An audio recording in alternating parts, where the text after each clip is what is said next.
بسم اللہ الرحمن الرحیم۔ السلام علیکم معزز سامعین، ویلکم ٹو مائی چینل صراط مستقیم۔ اے اللہ ہمیں سیدھے رستے پہ چلنے کی توفیق عطا فرما۔ قوم سبا پر اللہ کا عذاب۔ اہل سرسار کی ایک قوم جسے قوم سبا بھی کہا جاتا ہے، اللہ تعالیٰ کی بے شمار نعمتوں کے اندر زندگی گزار رہی تھی۔ یہ قوم ایک عظیم تہذیب و تمدن کی مالک تھی۔ حضرت داؤد علیہ السلام اور حضرت سلیمان علیہ السلام کی باعظمت حکومتوں کے بعد ان کی حکومت زبان زد خاص و عام تھی۔ قوم سبا کے بارے میں ایک واقعہ بیان ہوتا ہے کہ ان لوگوں نے اپنی زراعت کو بہتر طور پر کاشت کرنے کے لیے پانی ذخیرہ کرنے کی خاطر بلخ کے دو پہاڑوں کے درمیان ایک بہت بڑا بند مورب تعمیر کیا ہوا تھا۔ سوراخ اور دوسرے پہاڑوں سے گزرا ہوا پانی اس بند میں آ کر وافر مقدار میں جمع ہو جاتا تھا۔ قوم سبا نے اس پانی سے صحیح طور پر استفادہ کرتے ہوئے وسیع و عریض اور بہت سے خوبصورت باغات لگائے اور کھیتی باڑی کو رونق بخشی۔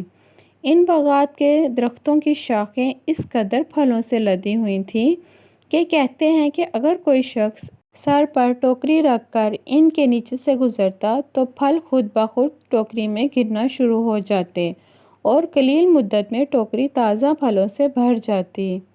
لیکن نعمتوں کی کثرت نے انہیں شکر کرنے کے بجائے سرمست اور غافل کر دیا تھا، یہاں تک کہ ان کے درمیان بہت بڑا طبقاتی نظام وجود میں آ چکا تھا۔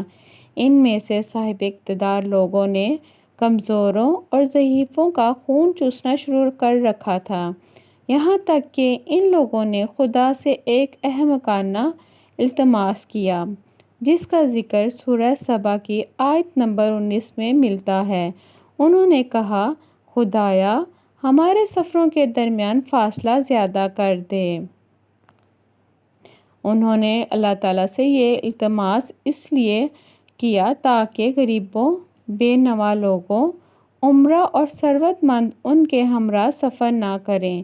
ان کی خواہش یہ تھی کہ آبادیوں کے درمیان خشکی ہو اور فاصلہ بہت زیادہ ہو تاکہ تہی دست اور کم آمدنی والے لوگ ان کی طرح سفر نہ کر سکیں۔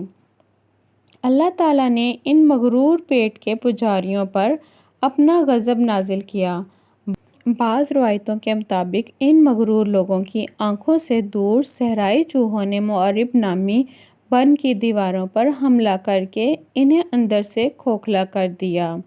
ادھر سے بارشیں زیادہ ہوئیں جن کی وجہ سے سیلاب آ گیا اور اس بند میں پانی بہت زیادہ اکٹھا ہو گیا۔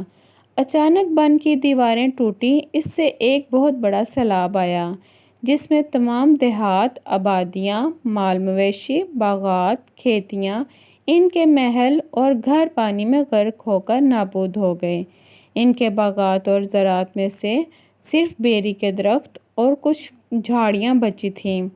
خوش اہلان پرندے وہاں سے کوچ کر گئے تھے، جبکہ الووں اور کووں نے قوم سبا کے کھنڈرات میں اپنے گھونسلے بنائے تھے۔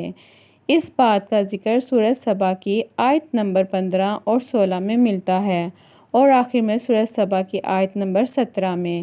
قرآن کریم میں اس واقعہ کا یوں نتیجہ نکالا ہے، یہ ہم نے ان لوگوں کی ناشکری کی سزا دی ہے اور ہم ناشکروں کے علاوہ کسی کو سزا نہیں دیتے۔ Thank you for watching my video. اگر میری ویڈیو اچھی لگی ہو تو میرے چینل کو لائک کریں، سبسکرائب کریں اور شیئر کریں۔ جزاک اللہ خیرہ۔